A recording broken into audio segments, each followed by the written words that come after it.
Hello guys, आज के इस वीडियो में हम सब नया टॉपिक देखने जा रहे हैं। चतुर्थक विचलन। चतुर्थक विचलन का मतलब क्या होता है और उसका फॉर्मूला।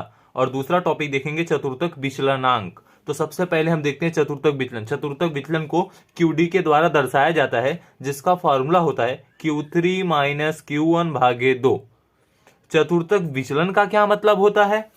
तो तृतीय चतुर्थक और प्रथम चतुर्थक के बीच की जो दूरी रहती है उसको 2 से भाग देने पर जो हमको प्राप्त होता है उसे हम कहते हैं QD, चतुर्थक विचलन।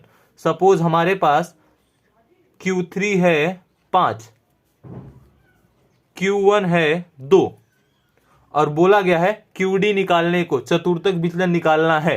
तो करना क्या है? QD बराबर Q3 माइनस Q1 भागे 2। 5 माइनस 2 भागे 2 करेंगे तो हमारा आंसर आएगा 1.5। ये आ गया आंसर। इसे कहेंगे हम चतुर्थक विचलन। देखो, इसके बीच की दूरी को 2 से भाग देना है, तो इन दोनों के बीच की दूरी कितनी है? 5 माइनस 2 भागे 2। तो 5 में से 2, 5 माइनस 2 की दूरी कितनी है? 3। तो 3 भागे 2 करेंगे तो आएगा 1.5। तो उसे हम कहेंगे चतुर्थक विचलन।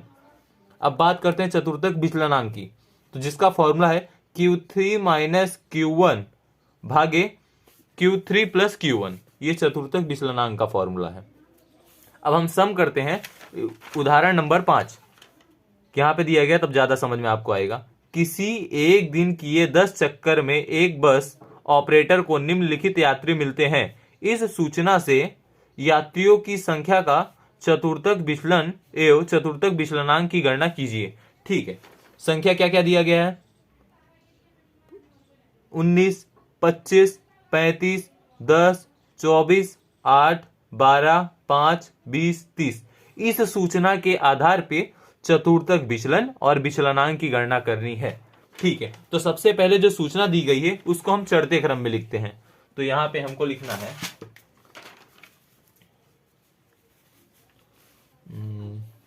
ठीक है, एग्जाम्पल नंबर 5। सूचना को कैसे चढ़ते क्रम में लिखना है? तो यहां पे लिखना है सूचना को चढ़ते क्रम में। तो सबसे पहले जो सूचना उसको चढ़ते क्रम में लिख देते हैं। तो सबसे छोटी संख्या क्या है? 5, उससे बड़ी 8, उससे बड़ी 10, उससे बड़ी 12, उससे बड़ी 19, उससे बड़ी 20, उससे बड़ी 24, उससे बड़ी 25, उससे बड़ी 30, उससे बड़ी 35। टोटल कर लो 1 2 3 4 5 6 7 8 9 10। एन बराबर कितना आ रहा है? 10। देखो यहां पे भी दिखा है 1 2 3 4 5 6 7 8 9 10। ठीक है, अब आगे बढ़ते हैं। तो निकालना क्या है क्वेश्चन में? चतुर्थक विचलन और चतुर्थक विचलनांक। तो सबसे पहले हमको क्या निकालना है इसमें? Q1। तो Q1 का फॉर्मूला मैंने चैप्टर नंबर 2 में आप सबको बताया, सॉरी चैप्टर नंबर 3 में आप सबको बताया था।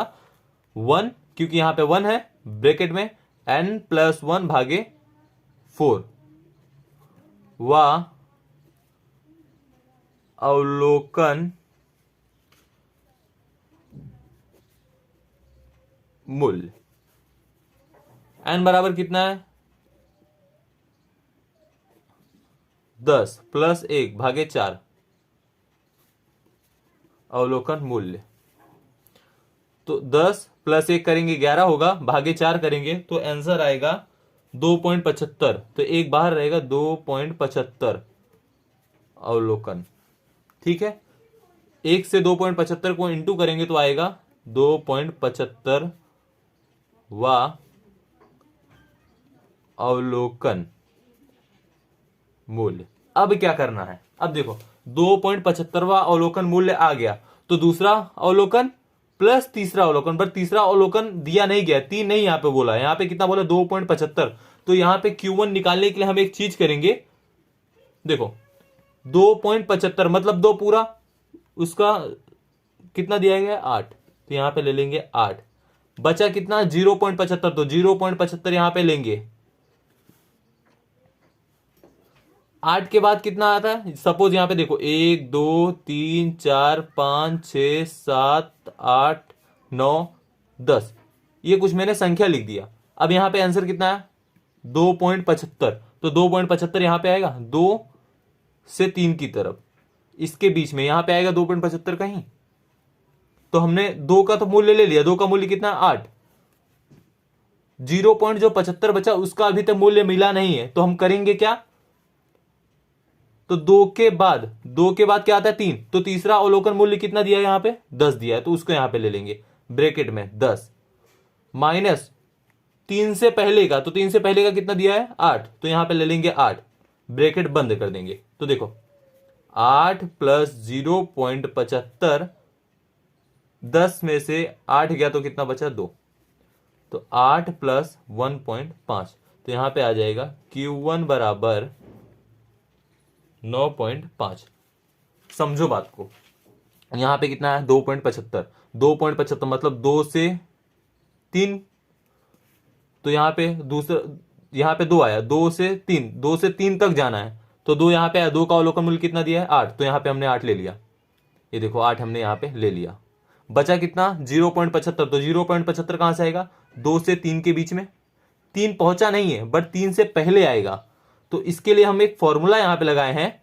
0.75 हमने एज इट इज लिख लिया क्योंकि वो बचा था, उसके बाद तो 2 के बाद क्या था 3, 3 का मूल्य कितना था 10, तो यहाँ पे ले लिया हमने अवलोकन मूल्य 10 माइनस उससे पहले का कितना 8, तो हमने यहाँ पे 8 ले लिया, इसको हमने सॉल्व कर दिया तो आ गया 9.5, ये आ गया Q1 आंसर।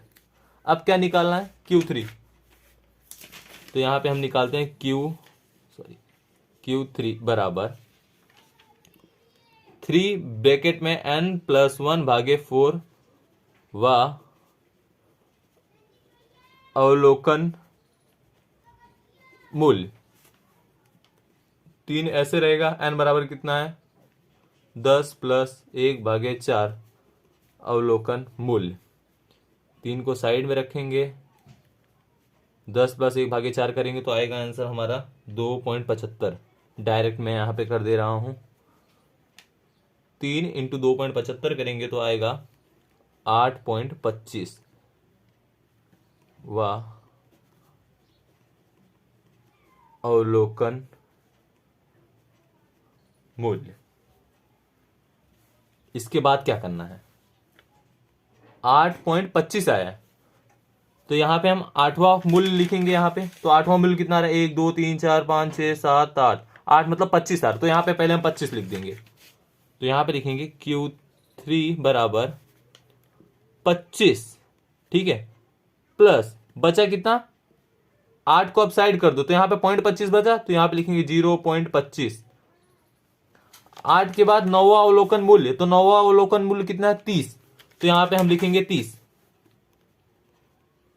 उससे पहले मतलब 9 से पहले का अवलोकन मूल्य कितना 25 मतलब 8वां, तो यहां पे 25 प्लस 0.25 ब्रैकेट में 5, 30 में से 25 गया तो 5 बचा, 25 प्लस 1.25 तो आ जाएगा 26.25, क्या आ गया Q3 बराबर, बट निकालना क्या है QD बराबर चतुर्थक विचलन निकालना है। QD का चतुर्थक विचलन का फॉर्मूला क्या था QD बराबर Q3 माइनस Q1 ब्रैकेट में भागे 2, तो यहां पे कितना है 26.25 माइनस Q1 कितना है, तो Q1 है यहां पे हम देख लेते हैं 9.5, तो यहां पे लिखेंगे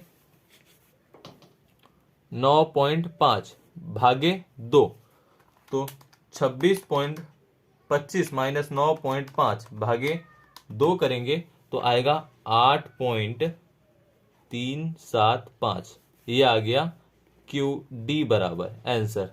पॉइंट के बाद 3 डिजिट आपको ले लेना है। अब दूसरा क्या बोला था इसमें निकालने को, चतुर्थक विचलनांक। तो चतुर्थक विचलनांक का फॉर्मूला क्या होता है, यहां पे निकालना है, चतुर्थक विचलनांक का फॉर्मूला होता है Q3 माइनस Q1 भागे Q3 प्लस Q1। तो देखो नए पेज में सॉल्व कर देते हैं। चतुर्थक विचलनांक इधर लिख देता हूं, चतुर्थक विचलनांक फॉर्मूला क्या होता है Q3 माइनस Q1 भागे Q3 प्लस Q1। तो Q3 कितना है? तो Q3 हमारे पास है 26.25 माइनस Q1 कितना है? तो 9.5 भागे 26.25 प्लस 9.5। तो यहां पे 26.25 माइनस 9.5 करेंगे तो आएगा 16.75 भागे 26.25 प्लस 9.5 करेंगे तो आएगा 35.75। तो यहां पे हमारा आंसर आएगा 16.75 भागे 35.75, 0.468। ये हमारा आएगा आंसर चतुर्थक विचलनांक का। आप सबको स्वाध्याय 4.2 का क्वेश्चन नंबर 1 सॉल्व करना है, खुद से सॉल्व करना है। यही है क्वेश्चन, सिर्फ आंकड़ा चेंज है, बस आपको यही सिर्फ सॉल्व करना है। आज के लिए आज की वीडियो में बस इतना है। नेक्स्ट वीडियो में हम नया क्वेश्चन देखेंगे।